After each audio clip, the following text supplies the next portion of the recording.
ready to unleash earth-shattering power.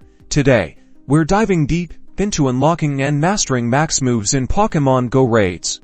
First things first, you need to find a max raid. These are indicated by special raid eggs appearing on gyms. Keep an eye out for these on your map.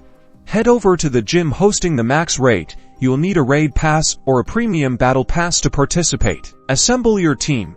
Max raids are tough, so coordinate with other trainers to bring a balanced team with Pokemon that exploit the Dynamax Pokemon's weaknesses. During the raid battle, build up your charge move energy. As usual, when your charge move button glows extra bright, tap it.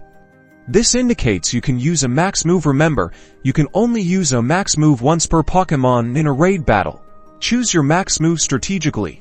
Each max move has different effects that can affect the battle, such as boosting your team's attack or lowering the Dynamax Pokemon's defense. Successfully defeating the Dynamax Pokemon rewards you with items like rare candy, team-is, and a chance to catch the Dynamax Pokemon itself. With these tips and tricks, you are well on your way to mastering max moves and conquering even the toughest max raids.